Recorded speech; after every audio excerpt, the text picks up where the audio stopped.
Hey guys, तो चलिए इस वीडियो में हम लोग देखेंगे टर्नरी ऑपरेटर क्या है। तो देखिए, मुझे लगता है अभी आपको समझ में आ चुका है कि इफ और एल्स हम लोग कैसे लिखते हैं। तो यहाँ पर एक छोटा सा फिर से दिखा देता हूँ, मैं एज लिखता हूँ। ओके, क्योंकि इसी का शॉर्ट फॉर्म है टर्नरी ऑपरेटर। तो पहले आपको मैं इफ एल्स दिखाता हूँ। तो यहाँ पर मैं 18 लिख देता हूँ, एज मेरा। और अब मैं क्या कह रहा हूँ कि अगर आपका एज जो है वो 18 से ज़्यादा है, ओके, तो ही आप आगे जा सकते हो। ऐसा कुछ मुझे यहाँ पर सिनारियो क्रिएट करना है। तो मैं यहाँ पर देखिए क्या कह रहा हूँ, एज मेरे पास 18 नंबर है, ठीक है। और मैं बोल रहा हूँ 18 इज ग्रेटर देन 18, अभी फिलहाल ऐसे ही लिख रहा हूँ मैं। और इस ब्लॉक में मैं जाके लिख देता हूँ document dot write yes you are, okay, you are 18, ठीक है। तो चलिए, ठीक है, यू आर 18, और या फिर इसको लिख सकते हो you are 18 and eligible. Okay, ऐसा कुछ लिख सकते हो, आपको जो चाहिए लिख सकते हो, जो चाहिए कर सकते हो। ओके, तो ये आपने इफ लिखा। अब मैं लिख रहा हूं अगर नहीं है तो मुझे यहाँ पे क्या चाहिए, डॉक्यूमेंट डॉट राइट। और मैं सिंपली यहाँ पर लिखना चाहता हूँ नॉट एलिजिबल, एलिजिबल, ओके। और मैं सेव करता हूँ।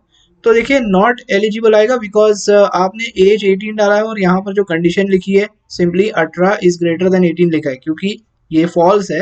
18 18 इक्वल होता है, ग्रेटर नहीं होता है। तो अगर आप यहाँ पर इक्वल टू डालेंगे, सेव करते हैं, तभी आपको वो आपकी टेक्स्ट दिखाई देगी, यू आर 18 एंड एलिजिबल। तो एक काम करते हैं, यहाँ पर येस वगैरह सब निकाल दे रहा हूँ, सिंपली सिंपल रखते हैं यू आर एलिजिबल, ठीक है, इतना ही रखते हैं।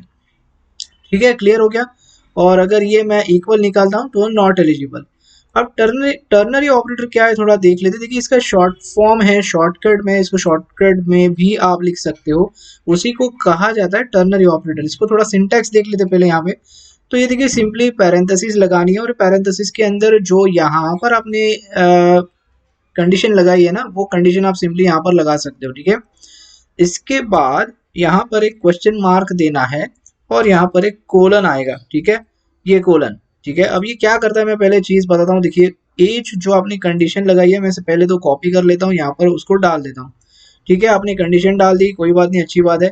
तो अब क्या होगा यहाँ पे, अगर ये कंडीशन ट्रू है तो क्वेश्चन मार्क क्या करेगा, तो बोलता है, क्वेश्चन मार्क बोलता है तो इसके आगे मतलब कोलन के बीच में जो आप लिखोगे वो ये वाला ब्लॉक है आपका। मतलब जब इफ के लिए आप लिखते हो ना, तो ये वाला ब्लॉक जो है, सिंपली यहाँ पर देखिए, इसको मैं राइट क्लिक करके कॉपी कर लेता हूँ, और मैं इस जगह पे मुझे डालना है वो सिंपल। ओके, और मैं यहाँ पर पेस्ट कर दे रहा हूँ। और आगे देखिए, मैंने कोलन लगा के रखा हुआ है, और उसके कोलन के आगे जो है ना, यहाँ पर ये आपका एल्स ब्लॉक का काम करता है। तो सिंपली ये वाली जो लाइन है, इसको मैं कॉपी कर लेता हूँ, और ये सिंपली आपको यहाँ पर डाल देनी है, बस आपका काम हो गया। ओके, अभी समझ में आ गया। देखिए, तो ये क्या है, सिंपली इसका शॉर्ट फॉर्म है, कुछ इस तरह भी आप लिख सकते हो। यही मैं मुझे आपको बताना था, इसीलिए मैंने ये वीडियो बनाया है। ओके, अब इसको मैं बंद कर देता हूँ। अब देखिए, कॉन्स्ट एज है 18 है, और यहाँ पर आपने क्या लिखा है, 18 इज ग्रेटर देन 18, जो कि ये एक फॉल्स है। तो फॉल्स क्या करेगा, सिंपली देखिए, ये वाला जो आपका कोलन है, इसके बाद वाला यहाँ पर जो लाइन है वो प्रिंट कर देगा। तो मैं इसको नीचे लेके आता हूँ, अगर रीडेबिलिटी आपको समझ नहीं आ रहा है तो देखिए। तो सिंपली ये क्वेश्चन भी आप नीचे लेके आ सकते हो, ऐसा कुछ नहीं है कि इधर रखना है। तो मैं सेव करता हूँ, और यहाँ पर देखिए, नॉट एलिजिबल आपको दिखाई देगा, बिकॉज 18 जो है, 18 is not greater than 18, right.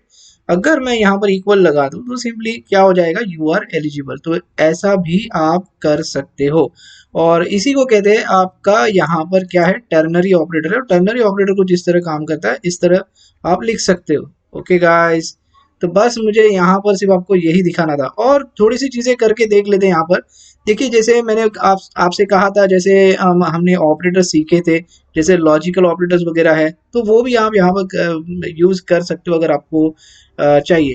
तो यहाँ पर मैं क्या करता हूँ, अगर एज चलो 18 है, मैं बोलता हूँ, देखिए अभी मैं सेव किया तो आपको ये नॉट एलिजिबल बताएगा, बिकॉज एज में 18 नहीं है, राइट।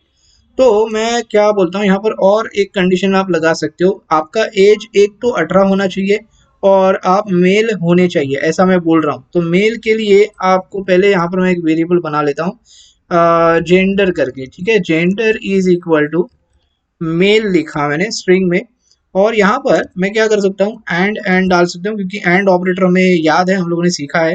तो और मैं यहाँ पर क्या बोलता हूँ, जेंडर, एंड जेंडर क्या होना चाहिए आपका, सिंपली मेल होना चाहिए।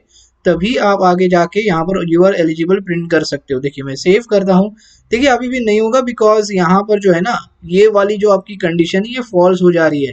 तो इसको फिर से मैं इक्वल टू लगा देता हूँ, तभी जाके यहाँ पर यू आर एलिजिबल दिखाई देगा। तो ये भी सारी चीज़ें थोड़ी सी आप यूज़ करिए, प्रैक्टिस करिए। मैंने जानबूझ के यहाँ पर बताया ये एंड ऑपरेटर। तो क्या है, जो भी हम लोगों ने चीज़ें यूज़ की है ना, मतलब जो भी हम लोगों ने ऑलरेडी ऑपरेटर्स वगैरह जो भी सीखा है, वो सारे ऑपरेटर्स आप यूज़ करिए। अभी आपको समझ में आएगा कि वो अलग अलग वीडियोस में मैंने आपको सिर्फ ऑपरेटर्स क्यों बताए थे। तो ऑपरेटर्स सीखने के बाद हमें यहाँ पर सारा लॉजिक यूज़ करना है, मतलब लॉजिक यूज़ करके कोड लिखना है।